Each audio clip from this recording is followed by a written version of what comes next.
Olá pessoal, essa é a quarta videoaula referente ao sistema esquelético.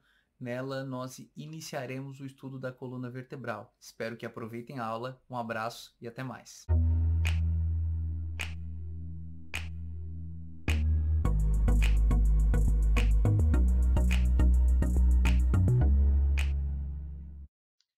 Bem, já falamos da anatomia do crânio, agora a gente vai falar da anatomia da coluna vertebral.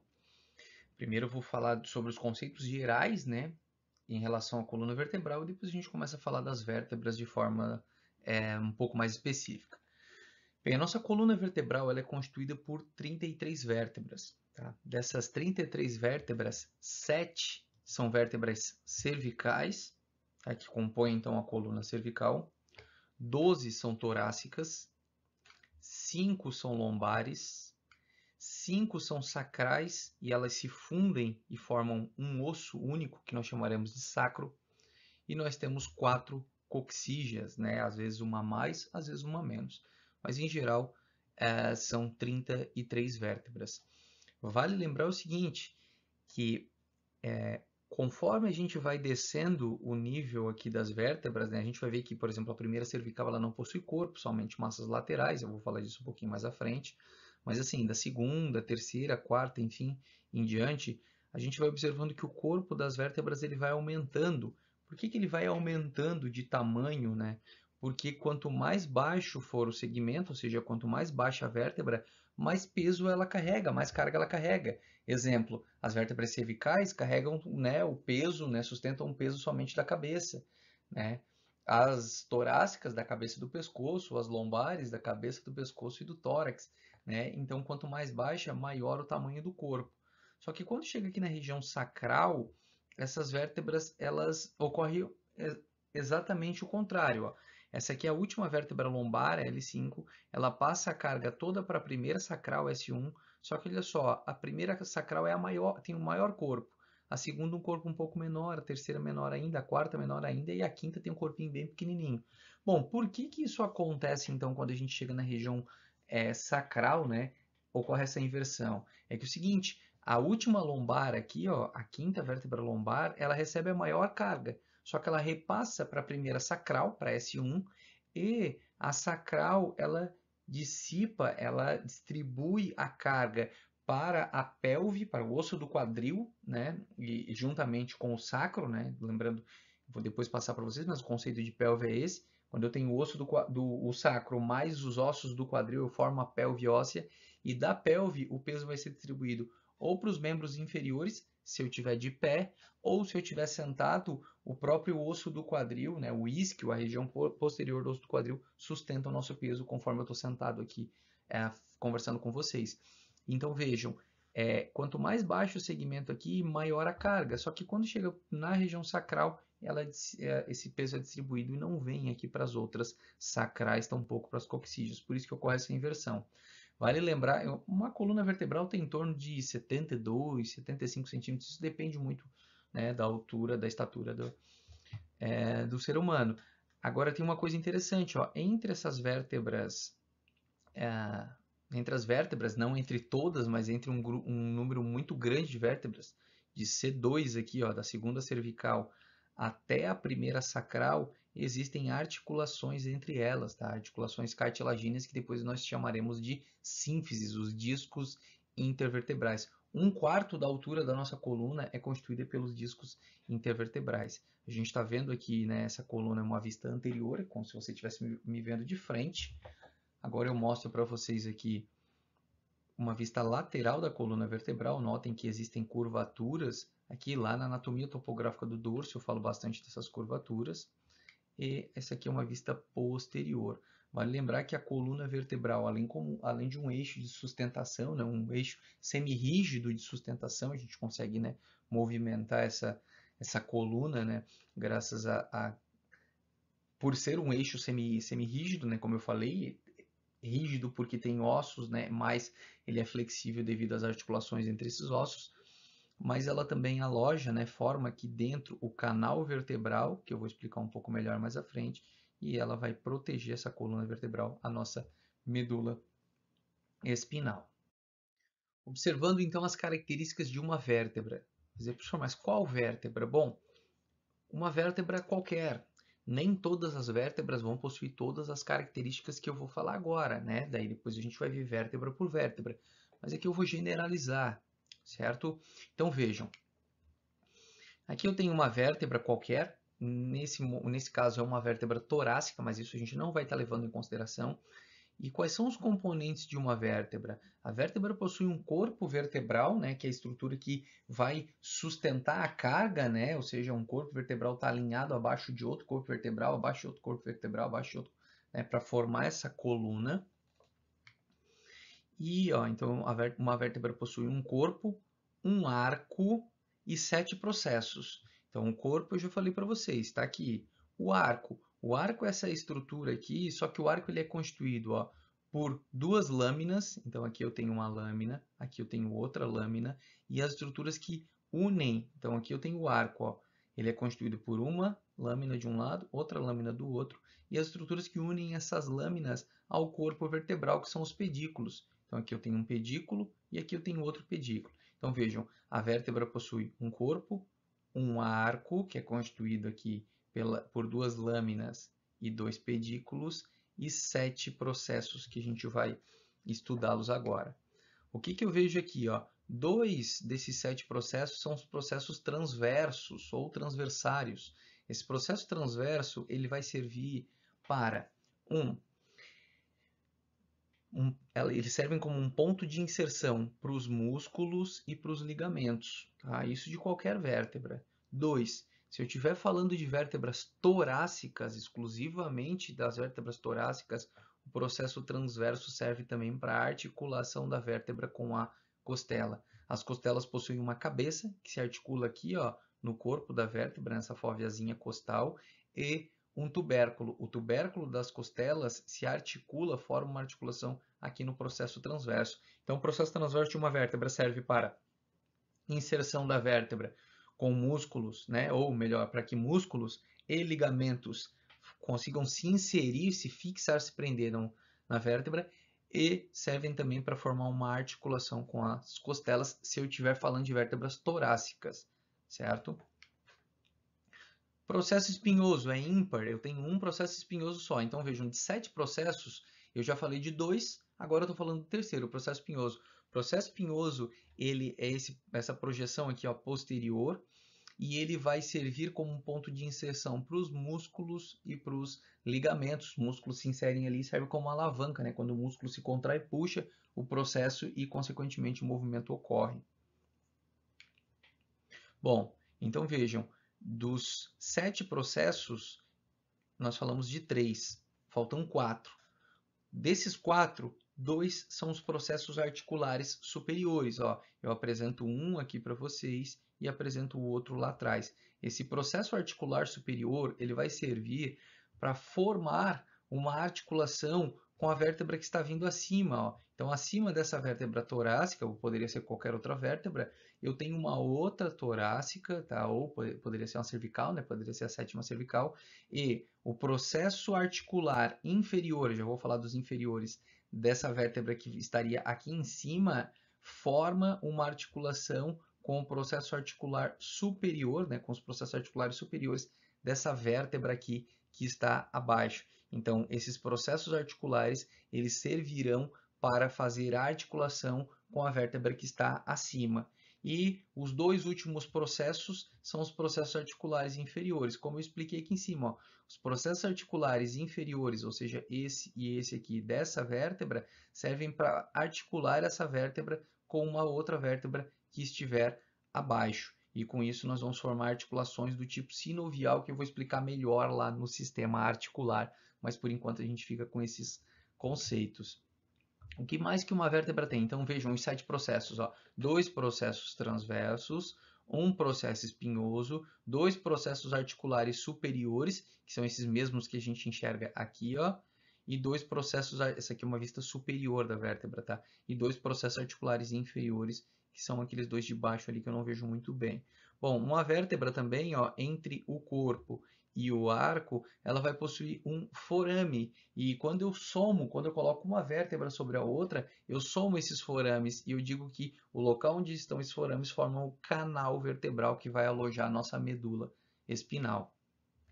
Ó, a vértebra possui também uma incisura superior e uma incisura inferior. Quando eu coloco duas vértebras, uma sobre a outra, essas incisuras se somam. Então, ó, a incisura inferior dessa vértebra de cima com a incisura superior da vértebra de baixo formam um forame aqui chamado de forame intervertebral. Alguns conhecem como forame de conjugação.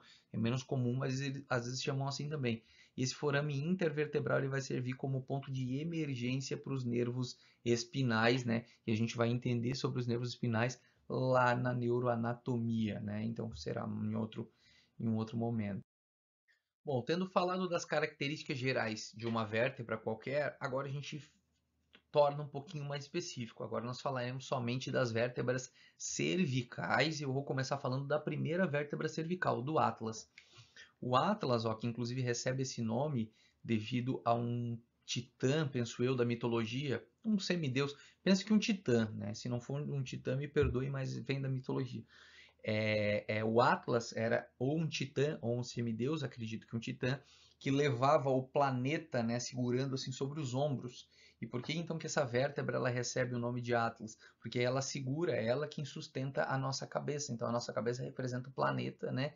Como se ela estivesse sustentando esse planeta. É por isso o Atlas.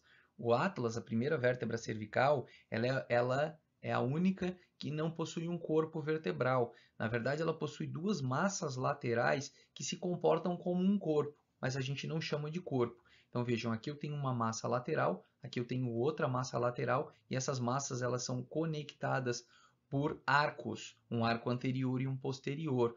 Nas outras vértebras a gente não tem um arco anterior e um posterior. Por quê? Porque é só um corpo, né? Aqui são duas massas laterais. Então vejam, aqui eu tenho uma massa lateral, aqui outra massa lateral.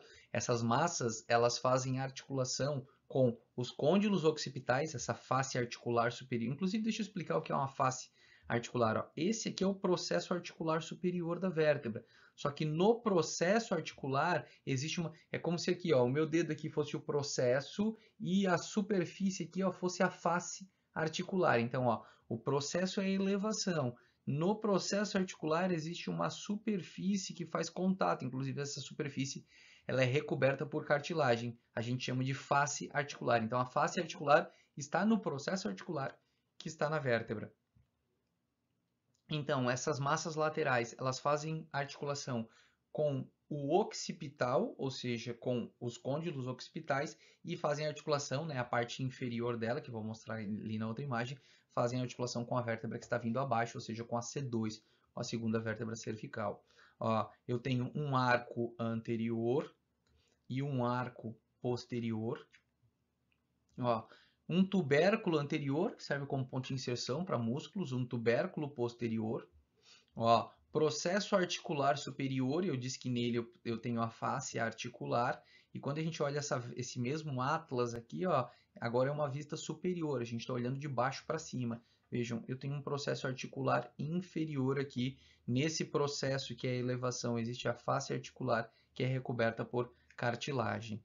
Ó, um forame vertebral, que inclusive é o maior, né, um forame bem grande, o forame do atlas, e eu tenho aqui os processos transversos. Ó. O processo transverso das vértebras cervicais possui um foramezinho, chamado de forame transverso ou forame transversário. Tá? Para que serve esse forame?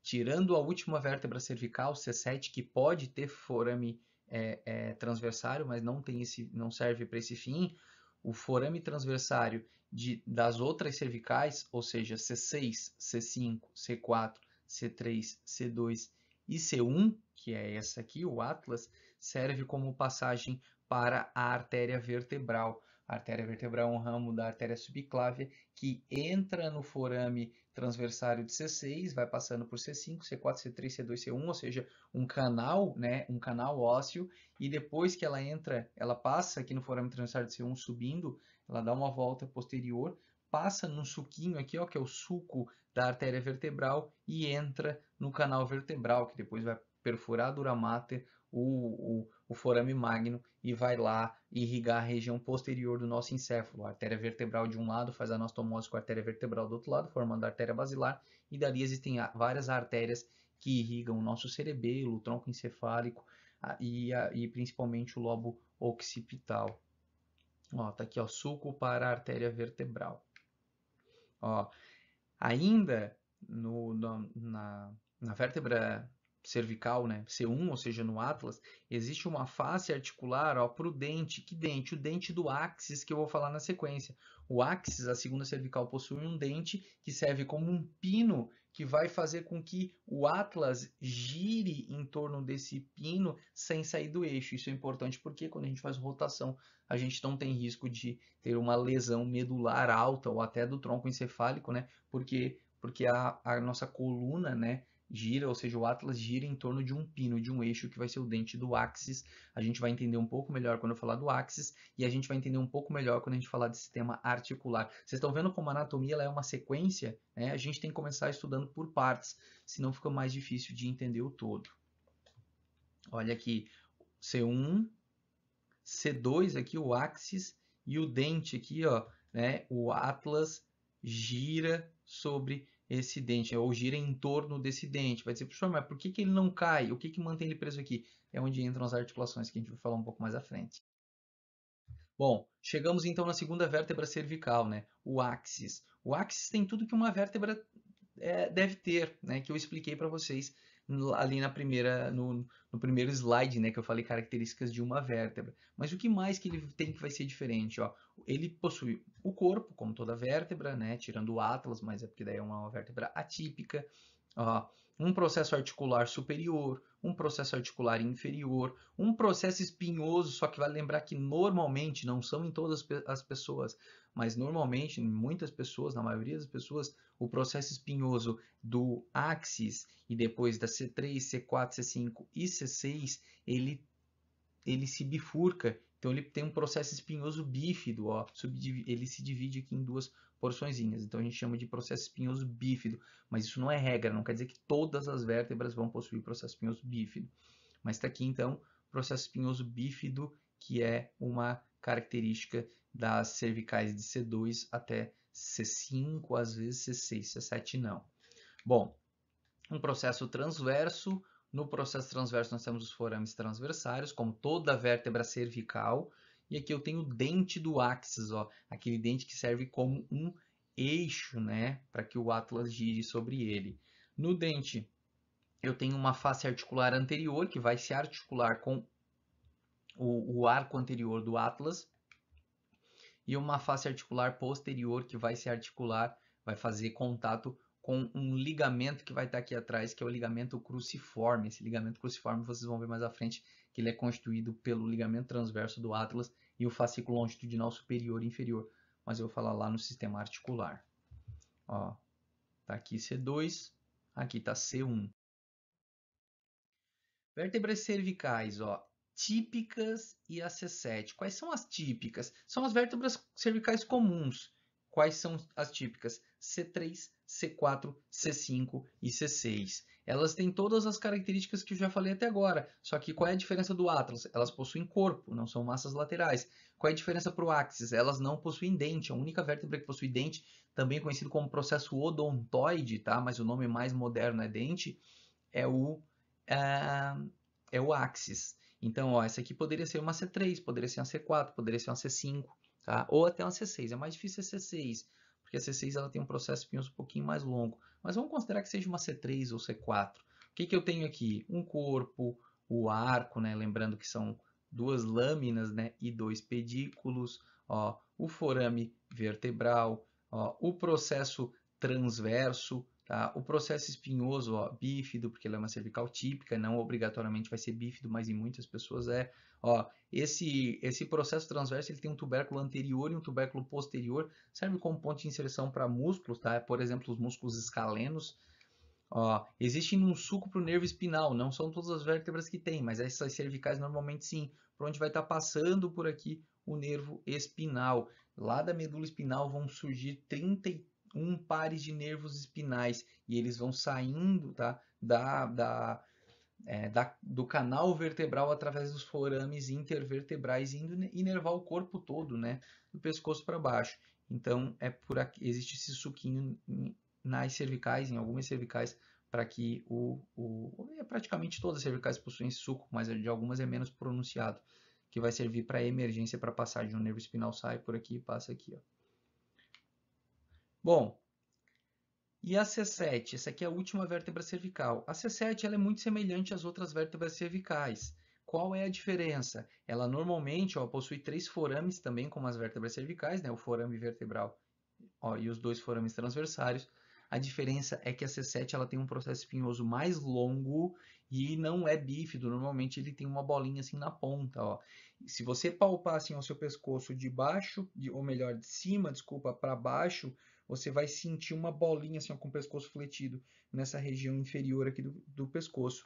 Esse é o processo espinhoso da C7. Ele é importante para quê? É a partir dele que a gente conta as nossas vértebras, né? A gente pode ir sentindo o processo espinhoso depois de T1, de T2, de T3 e por aí vai. Vale lembrar que o processo espinhoso de C7 às vezes é mais curto do que de T1, por isso que eu tenho que ir de cima para baixo. Porque se eu vier de baixo para cima, eu achei um processo espinhoso longo, eu digo, aqui está C7, e às vezes é T1. Então, o processo espinhoso de C7 muitas vezes é mais curto do que de T1, mas comparando com as outras cervicais, ele é o mais longo, então é melhor você palpar de cima para baixo. C7 é a vértebra conhecida como vértebra proeminente, porque ela realmente ela é mais proeminente quando a gente palpa, isso vocês conseguem sentir no corpo de vocês, aí conforme estão assistindo a, a aula. Deixa eu ver se tem algo mais. Ó, processo transverso, né, de C7 pode ter, na maioria das vezes, tem os forames transversários, mas aqui vale lembrar que não passa a artéria vertebral, tá? Às vezes passa só alguma veinha, tá? Uma veia emissária ou algo do tipo, mas a artéria vertebral não. A vertebral é de C6 para cima.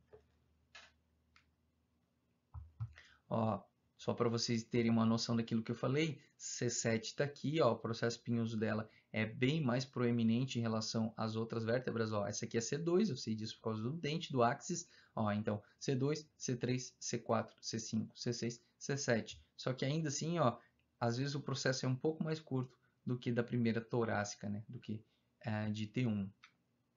E ó, aqueles forames intervertebrais que eu tinha falado para vocês, agora fica mais fácil, que eu falei das incisuras lá, né, que se somam, fica mais fácil de entender, ó. Aqui eu tenho um forame intervertebral, aqui eu tenho outro forame, aqui eu tenho outro forame. Aqueles que eu disse que muitas vezes são chamados de forames de conjugação. Vale lembrar que os forames, o forame vertebral, não o intervertebral, agora o vertebral das vértebras torácicas, cervicais, desculpa, eles são bem grandes, tá? E aí, ó, na região cervical, a medula ocupa pouco espaço e tem um forame bem grande. Agora, lá na região lombar, eu vou mostrar que o forame vertebral nas vértebras lombares ele é menorzinho, normalmente mais triangular e menorzinho, e a cauda equina ocupa um espaço muito grande. É por esse motivo, eu vou explicar um pouco melhor lá no sistema articular, que as hérnias de discos lombares, elas geram mais compressão de raiz nervosa, geram mais incômodo, elas são mais sintomáticas do que as vértebras cervicais, porque é um movimento paradoxal. O que, que era para acontecer? Bom, se lá em cima a medula espinal, lá na região cervical, ocupa menos espaço, as raízes nervosas ocupam menos espaço, o forame poderia ser menor. Agora, lá embaixo, na região lombar, se a cauda equina ocupa um espaço um pouco maior, o forame vertebral era para ser maior, mas o que acontece é o contrário. Aqui em cima o forame é maior, lá embaixo o forame é menor, onde ocorre maior compressão das raízes nessas condições, né, patológicas aí, por exemplo, como uma hérnia de disco lombar. Então, as hérnias de disco cervicais elas acontecem até com relativa frequência, mas muitas vezes elas são mais assintomáticas. O paciente nem sabe que tem, porque se não dói, só não incomoda, ele muitas vezes não sabe. Em relação às vértebras torácicas, bom, já falamos então das 7 vértebras cervicais. Agora, qual é a diferença que a gente vê, a principal diferença que a gente vê entre uma vértebra cervical e uma vértebra torácica? Vamos lá. A torácica ela vai possuir um corpo vertebral, assim como a maioria das cervicais, né? Tirando o Atlas, tirando C1, né? As estruturas que a gente já viu, ou seja, um arco vertebral, que é constituído por 2 lâminas, né? E 2 pedículos. Ela possui um processo transverso, só que vale lembrar que o processo transverso aqui serve não só como ponto de inserção para músculo e como ponto de inserção para ligamento, mas também como ponto de articulação, né, para os tubérculos lá das costelas, porque a gente está falando agora de vértebra. A gente está falando agora de vértebra torácica. Além do mais, ó, a gente encontra um processo espinhoso bem pontiagudo, tá? E apontado para baixo, porque ele vai ajudar a proteger a região posterior, né, da coluna vertebral. E a gente encontra aqui, né, os processos articulares superiores, os processos articulares inferiores, né, conforme eu já tinha mostrado para vocês. Além disso, as vértebras torácicas são as únicas que possuem essa característica que eu vou descrever. Ó, forame vertebral, todas elas têm, mas vejam só, bom, incisura superior, incisura inferior, isso tudo a gente viu. Mas quais são as características únicas, exclusivas das vértebras torácicas? Ó, a fóvea costal. O que é a fóvea costal? É uma face articular, né, que serve como superfície para a articulação com as costelas. Vejam só, aqui na verdade a gente chama de fóvea costal, mas é como se fosse uma hemifóvea, metade. Então assim, ó, a cabeça da costela, ela vem, metade da cabeça se articula nessa vértebra, a outra metade da cabeça se articula na vértebra que está acima e o tubérculo da costela, a gente vai falar de costela depois, se articula aqui, ó, nessa fóvea costal transversa. Então eu tenho uma fóvea costal superior, uma fóvea costal inferior, essa aqui já seria para outra costela que está vindo embaixo, tá? Não é entre essa e essa, é entre essa fóvea costal superior, né, da vértebra de baixo, e a fóvea costal inferior da vértebra de cima. A mesma costela se articularia aqui, aqui e aqui, tá? Aqui já seria para outra costela. Então eu tenho uma fóvea costal superior, uma fóvea costal inferior e uma fóvea costal transversa. Essas são as características das vértebras torácicas. E vale lembrar que essas vértebras torácicas, elas já possuem um forame vertebral um pouco menor. Notem como esse forame vertebral está diminuindo. Terminamos mais uma aula, então. Aguardo vocês na próxima. Um grande abraço e até.